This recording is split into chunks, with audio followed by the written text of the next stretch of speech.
Alors, on devait parler plutôt ce soir des dangers de mal comprendre la prédestination.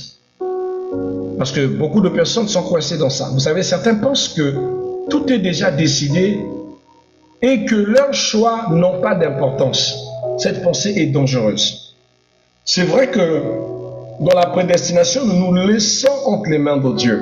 Mais notre choix a une importance capitale. Je vais le situer. Vous savez, dans la Bible, appeler les croyants à la vigilance est très important. La Bible dit dans Philippiens chapitre 2, dans verset 12, il dit « Travaillez à votre salut avec crainte et tremblement ».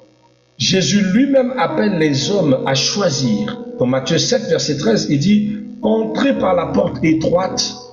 Donc, il les appelle à choisir la porte étroite. Mais vous allez remarquer dans tous les versets que j'ai précités, ce sont des versets où l'indication est déjà claire. Quand nous repartons dans Deutéronome chapitre 30, verset 15, la Bible dit « Je mets devant toi deux voies, la vie et la mort ». Mais quand tu vas dans le verset 19, Dieu dit « Choisis la vie ». Il te montre le chemin que tu dois prendre. Il te dit « Fais le choix de la vie ». Il ne te force pas. Parce que la prédestination ne veut pas dire que Dieu t'inculque quelque chose par la force. Il te montre le meilleur chemin pour toi.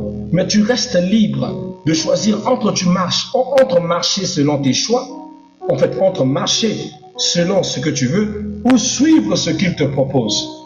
Tu es donc libre. C'est comme un appel. Hier, je vous expliquais, quand je parlais de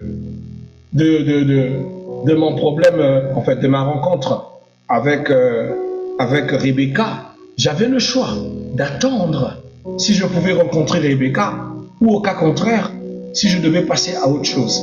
Et j'ai fait le choix d'écouter les faux prophètes que d'écouter l'Éternel qui me disait « patiente encore ». Et souvent, on rate la prédestination parce que nous sommes impatients. Nous sommes tellement impatients. On veut rapidement avoir des résultats. On veut tellement rapidement entrer dans ce que l'on veut avoir que l'on oublie que Dieu est comme un grand cuisinier. Et dans la cuisine qu'il fait, il ne peut pas nous servir une nourriture qui n'est pas cuite. Tout bon cuisinier sait que sa nourriture est sa réputation. Il prend tout le temps de le cuire et de te donner un meilleur résultat. Vous allez remarquer quand vous êtes dans un restaurant, vous faites votre commande, le cuisinier prend tout son temps. Il ne vous livre pas 2 minutes après votre commande. Parce que pour la plupart des cas, c'est un plat qu'il doit concevoir sur place.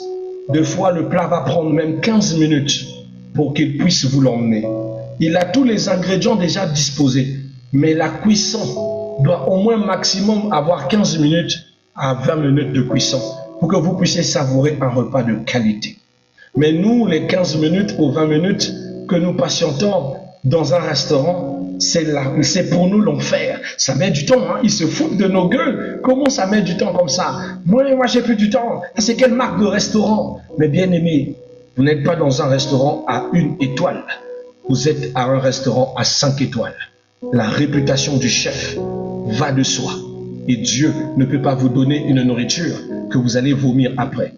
Mais le plus souvent, bien aimé, quand vous forcez le cuisinier à vous servir un peu trop tôt, alors il vous donne une soupe qui n'a pas assez bouilli, il vous donne une nourriture qui n'a pas vécu la bonne cuisson. Après, c'est la diarrhée, c'est les toilettes. Et après, vous dites, Seigneur, pourquoi tu m'as donné quelque chose de telle qualité? C'est votre précipitation qui vous a donné la qualité dont vous avez reçu. Voilà pourquoi j'aime dire aux bien-aimés, ne soyez pas précipités, restez concentrés. Voilà pourquoi, bien-aimés, Dieu vous montrera toujours le chemin. Mais c'est vous qui choisissez si vous devez rentrer dans la prédestination ou pas. Donc ne dites pas que Dieu m'a ravi le choix. Des fois, vous-même, vous choisissez de ne pas rentrer dans la prédestination. Quand déjà Dieu te dit patiente et que toi tu es déjà allé rentrer dans une relation, c'est toi qui as choisi. Quand Dieu t'a dit de ne pas Albor quitter cette maison-là, et tu as quitté cette maison, soit disant que c'était pour sauver ta vie. Mais Dieu t'a assuré de la protection. Pourquoi tu as quitté? Oh non, j'ai quitté parce que j'avais peur. Tu es sorti de la prédestination. Tu es rentré dans ta destination. Tu marches seul. Tu cours seul. Malheureusement, beaucoup suivent ce chemin tragique. Alors, bien-aimé, comment marcher dans sa prédestination? c'est-à-dire dans le chemin que Dieu a prévu pour vous. Que faire? Comment marcher dans la prédestination? C'est très simple. Pour entrer dans le plan de Dieu, plusieurs attitudes sont nécessaires. La première, chercher Dieu sincèrement. Matthieu chapitre 6, verset 3, qui nous dit: cherchez premièrement le royaume de Dieu et la justice de Dieu, tout le reste vous sera donné. Vous ne pouvez pas entrer dans la prédestination sans chercher Dieu. Votre prédestination est dans ses mains. La Bible dit: nos lendemains incertains et notre avenir est dans ses mains. Alors demandez à Dieu, recherchez-le. C'est ainsi que vous allez déjà poser le premier pas pour rentrer dans la prédestination. La deuxième des choses, obéir à la parole de Dieu. Bien que ça soit difficile, choisissez toujours d'obéir à ce que Dieu vous dit. Une obéissance aveugle et immédiate. Jacques chapitre 1 verset 22 nous dit: mettez en pratique la parole. Il nous dit de ne pas seulement l'observer et de se borner à écouter, mais surtout de la mettre en pratique. La troisième des choses que je vous conseillerais, c'est de développer votre communion avec le Saint-Esprit. C'est le Saint-Esprit qui révèle. Si vous n'avez pas une bonne connexion avec le Saint-Esprit, alors bien aimé, vous ne saurez pas quand vous devez bouger, quand vous devez rester, quand vous devez vous attacher et quand vous devez partir. La bonne connexion avec le Saint-Esprit vous permet de savoir que voici la terre que Dieu m'a donnée, voici l'homme que Dieu m'a donné, voici la femme que Dieu m'a donnée, voici les amis dont je dois partir, je dois quitter, voici les relations que je ne peux pas du tout sceller. Tout cela dans la révélation. Mais pour être un révélé, vous devez avoir une bonne relation avec le Saint-Esprit. Or, l'intimité avec le Saint-Esprit dépendra de votre consécration à la prière, à la sanctification de votre cœur, de votre bouche et de votre âme. Le Saint-Esprit, c'est un esprit saint qui a besoin de rester dans un corps saint. Vous avez besoin de travailler cette communion avec le Saint-Esprit, dans la méditation, dans la prière, dans le jeûne, dans tous les dispositifs qui font grandir le Saint-Esprit en nous. C'est très important. Tous ceux qui sont conduits par l'Esprit, dit Romains chapitre 8, 14, tous ceux qui sont conduits par l'Esprit de Dieu sont fils de Dieu. Une autre chose comme conseil que je pourrais vous donner, c'est accepter la transformation de caractère, comme le dit Romains 12, verset 2, qui nous dit d'être transformé par le renouvellement de l'intelligence. Vous devez accepter que Dieu change votre caractère. Vous devez accepter de céder le mal pour le bien. Vous devez accepter les plans que Dieu trace pour vous. Vous devez accepter ce que Dieu vous présente. Si vous dites c'est ça que vous devez faire, faites-le. Donc je vous en prie. La prédestination peut ne pas te perdre ou te plaire sur le champ. Mais ce n'est pas ça l'objectif. L'objectif de la prédestination, ce n'est pas de te plaire. L'objectif de la prédestination, c'est de te donner ce qui sied à ton pied.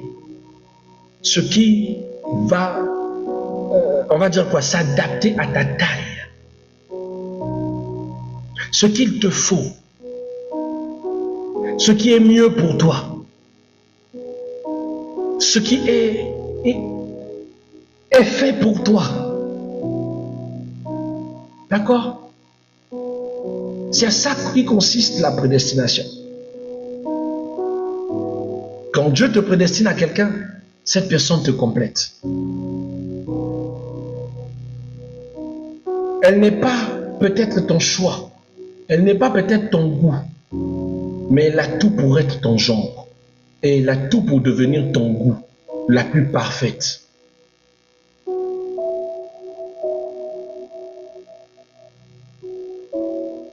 Quand vous rencontrez cette femme ou cet homme, tous les autres n'ont plus de l'importance.